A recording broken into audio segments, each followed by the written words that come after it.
Don't y'all talk about me too bad with my little half shirt. I've been washing clothes and trying to clean up and shit. So I decided to stop, watch the show, and do this video with this on. Yeah, I know I got a little belly, but it is what it is, child. Let's get into the review.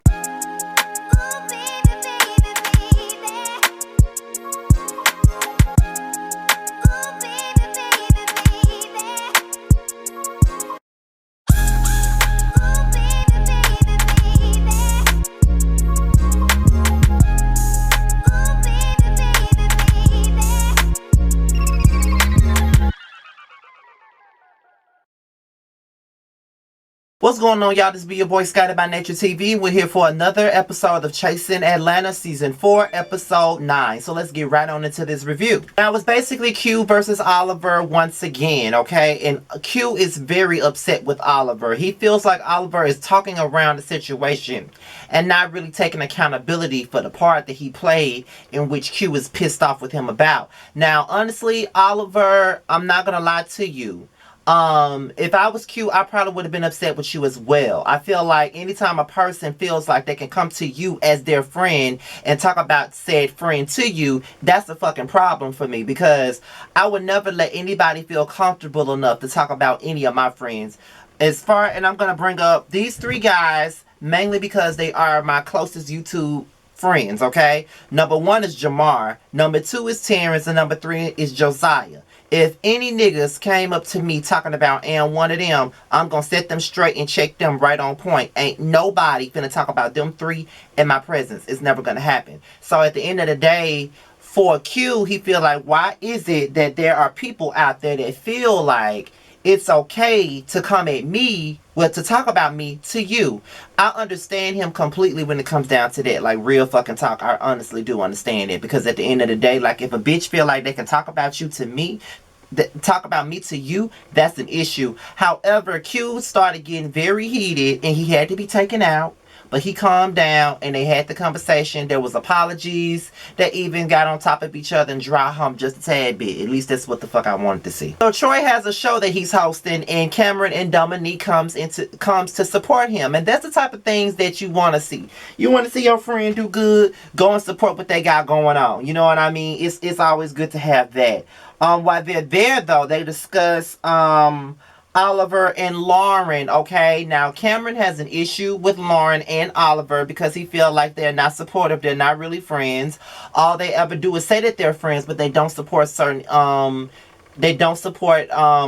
events that Cameron is having and things of that nature. Like, he feels like they can do this, they can do that, but then they can't support nobody. And Dominique is actually in agreement with Cameron. Obviously, the boys have not heard from Rico in a while, but come to find out, Rico has been in a car accident. So at this point, I'm watching the show and I'm like, I'm really hoping that he's okay. There's been a lot going on in 2020. We do not need to keep losing people, okay? So I just want Rico to be okay. So then Cameron informs the guys of this up and coming all-white party that Travis is throwing, and it's going to be the entire cast. They're all going to be there, and they're trying to figure out how is the energy going to be, what is going to happen, all of this other stuff. So at the end of the day, I don't know how it's going to happen, but if you got Kendra, Q, Lauren, and Wayne the Pain in the same building, trust me, it's some shit going on with it.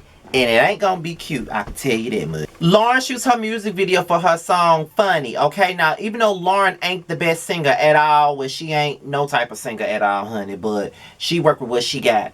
And the song is catchy. So when you got a catchy ass song these days with a good beat, with some auto-toned ass vocals, as long as it's catchy, you got a hit on your hands. And I really do feel like he got a hit on his hands with that. And he got a hit video on his hands because he got Q fine ass in that motherfucking video. If I keep talking, I'ma wet myself. I can't keep talking about Q. So Oliver has a video that he's shooting, and he invited everybody to the video shoot to dance in the video, and nobody showed up but Dominique. So after they do a couple of scenes, they talk about the fractured group and the things that's going on with the group, and they feel like they want everybody to come together and do things, but being that there's a lot of tension, there's a lot of beef, there's a lot of division, it can't happen. And you know, that's what happens when you're in the gay community. Sometimes it just don't work out. Sometimes we want to be unified, but it just don't happen. And sometimes I wish that it could happen, but bitches be hating. And they be hating for the wrong motherfucking reason sometimes. Like, you can have less than everybody else and they still want to hate on you. I don't know what it is, but child, I know. So Rico and Cameron, they catch up, they meet up.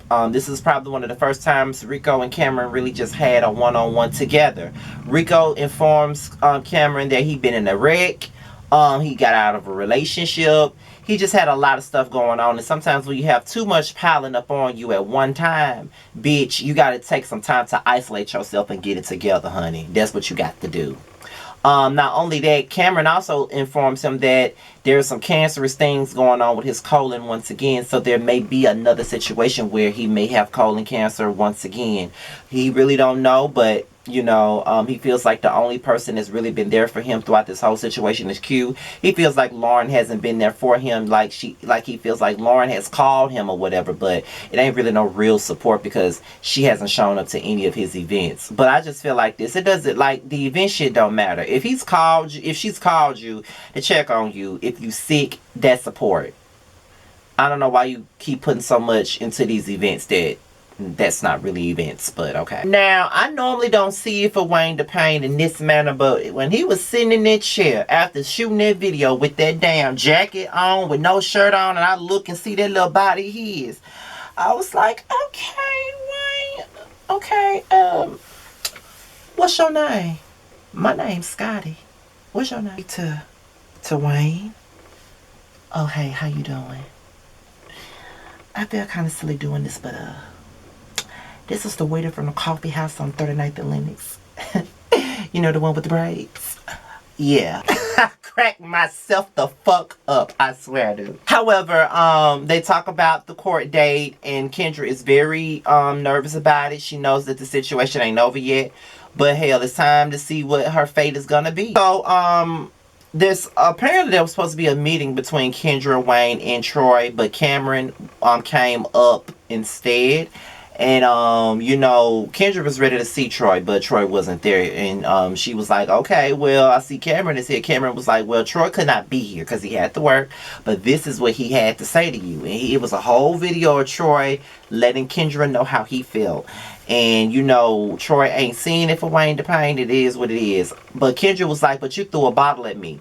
See, he threw the bottle at you because he felt disrespected by you because you fucked up his party. But at the same time, Troy, beating your friend's ass is not a way to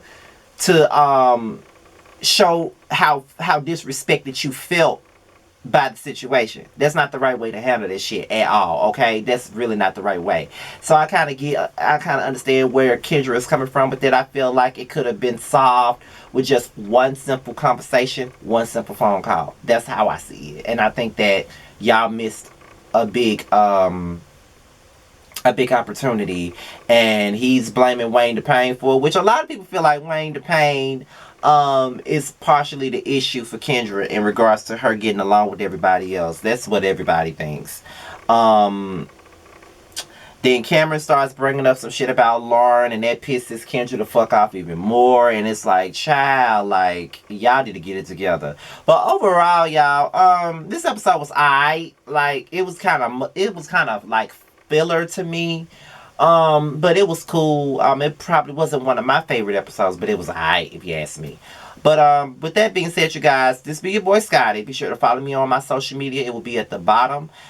Be sure to be on the lookout for other reviews from Jamar84, from Ebby Reviews, from YB Entertainment, from The Cat's Meow, Give You the Real Tea, and countless others. With that being said, you guys, I'm out of here. To my next video. I'll talk to y'all later. Peace out.